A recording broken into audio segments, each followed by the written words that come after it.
اور خداوند نے دیکھا کہ زمین پر انسان کی بدی بہت بڑھ گئی اور اس کے دل کے تصور اور خیال سدا برے ہی ہوتے ہیں۔ تب خداوند زمین پر انسان کے پیدا کرنے سے مالول ہوا، یعنی پچھتایا اور دل میں غم کیا، اور میں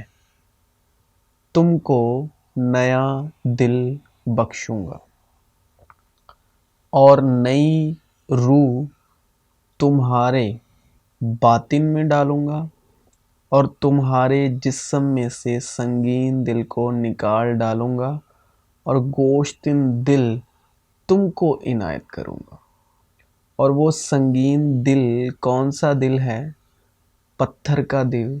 اگر ہم پرانے عہد نامے کی دھارمکتا یعنی 10 حکموں کی دھارمکتا کو جو موسیٰ کے دوارا دی گئی پتھر کی تختیوں پر لکھ کر، تو آپ کا دل پتھر ہی کی تختیوں کی طرح سنگین ہوتا جائے گا۔ اور پتھر کی تختیاں اس لیے دی گئی، ویوستھا یعنی پرانا عہد نامہ، موسیٰ کی واچا ویوستھا تو کرودھ اپجاتی ہے، اور ویوستھا بیچ میں آ گئی کہ اپرادھ بہت ہو۔ ویوستھا کا کام کیا ہے؟ کرودھ کو اپجاتی ہے۔ پھر ویوستھا اس لیے آئی کہ اپرادھ بہت ہو، اس لیے کہ ویوستھا تو موسیٰ کے دوارا دی گئی۔ یہ جان کر کہ ویوستھا دھرمی جن کے لیے نہیں، موسیٰ کے 10 حکم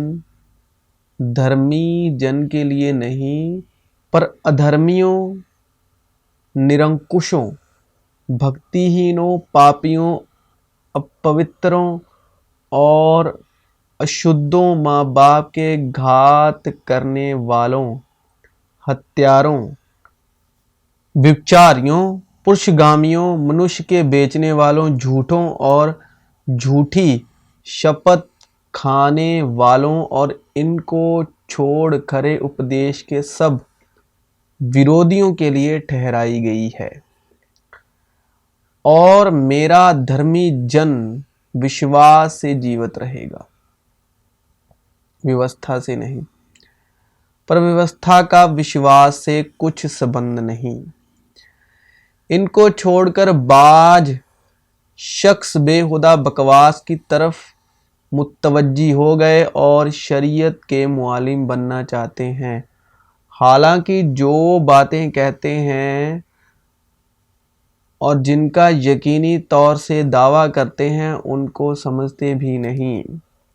کیا ہم پھر اپنی نیک نامی جتانی شروع کرتے ہیں، یا ہم کو بعض کی طرح نیک نامی کے خط تمہارے پاس لانے یا تم سے لینے کی حاجت ہے؟ ہمارا جو خط ہمارے دلوں پر لکھا ہوا ہے وہ تم ہو، اور اسے سب آدمی جانتے اور پڑھتے ہیں۔ ظاہر ہے کہ تم مسیح کا وہ خط ہو جو ہم نے خادموں کے طور پر لکھا، سیاہی سے نہیں بلکہ زندہ خدا کی روح سے، پتھر کی تختیوں پر نہیں، سنگین دل۔ پتھر کی تختیاں یعنی سنگین دل، بلکہ گوشت کی یعنی دل کی تختیوں پر۔ ہم مسیح کی معرفت خدا پر ایسا ہی بھروسہ رکھتے ہیں، یہ نہیں کہ بذات خود ہم اس لائق ہیں کہ اپنی طرف سے کچھ خیال بھی کر سکیں، بلکہ ہماری لیاقت خدا کی طرف سے ہے، جس نے ہم کو نئے عہد کے خادم ہونے کے لائق بھی کیا، لفظوں کے خادم نہیں بلکہ روح کے، کیونکہ لفظ مار ڈالتے ہیں مگر روح زندہ کرتی ہے۔ اور جب موت کا جو عہد جس کے حروف پتھروں پر کھودے گئے تھے ایسا جلال والا ہوا کہ بنی اسرائیل موسیٰ کے چہرے پر اس جلال کے سبب سے جو اس کے چہرے پر تھا غور سے نظر نہ کر سکے، حالانکہ وہ گھٹتا جاتا تھا، تو روح کا عہد تو ضرور ہی جلال والا ہوگا، کیونکہ جب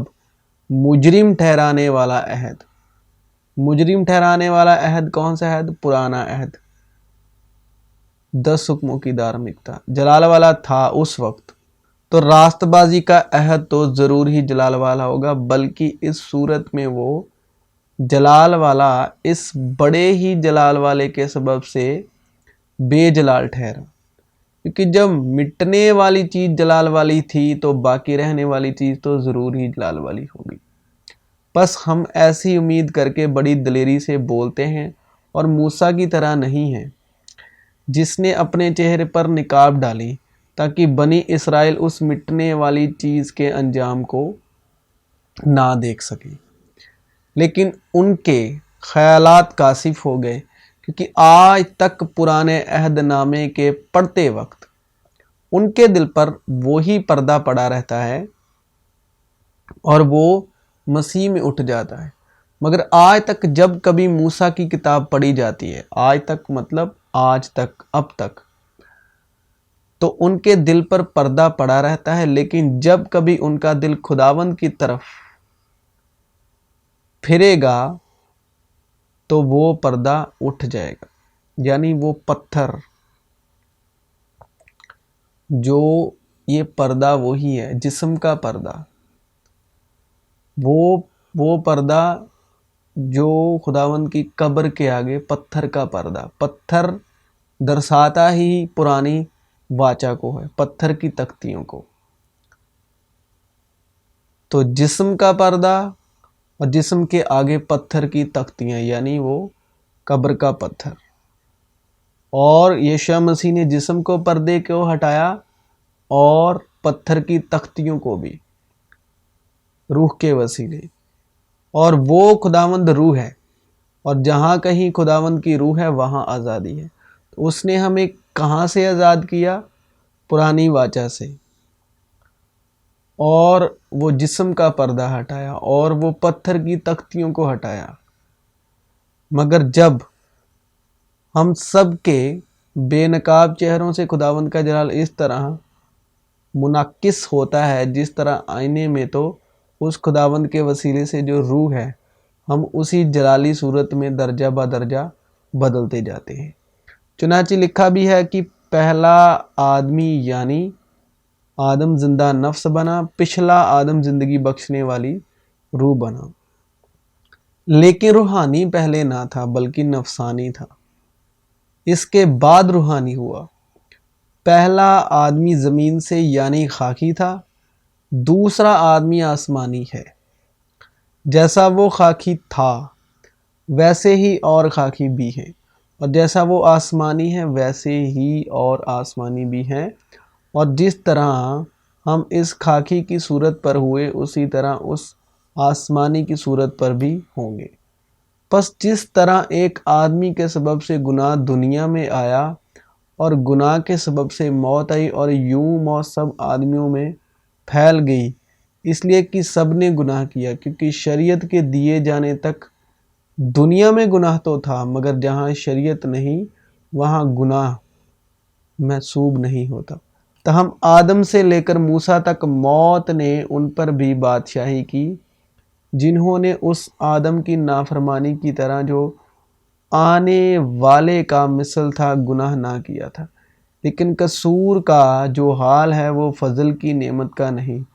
کہ جب ایک شخص کے قصور سے بہت سے آدمی مر گئے تو خدا کا فضل اور اس کی جو بخشش ایک ہی آدمی یعنی یسوع مسیح کے فضل سے پیدا ہوئی بہت سے آدمیوں پر ضرور ہی عفرت سے نازل ہوئی، اور جیسا ایک شخص کے گناہ کرنے کا انجام ہوا بخشش کا، ویسا حال نہیں، کیونکہ ایک ہی کے سبب سے وہ فیصلہ ہوا جس کا نتیجہ سزا کا حکم تھا، مگر بہتیرے قصوروں سے ایسی نعمت پیدا ہوئی جس کا نتیجہ یہ ہوا کہ لوگ راست باز ٹھہرے، کیونکہ جب ایک شخص کے قصور کے سبب موت نے اس ایک کے ذریعے سے بادشاہی کی، تو جو لوگ فضل اور راست بازی کی بخشش عفرت سے حاصل کرتے ہیں وہ ایک شخص یعنی یسوع مسیح کے وسیلے سے ہمیشہ کی زندگی میں ضرور ہی بادشاہی کریں گے، غرض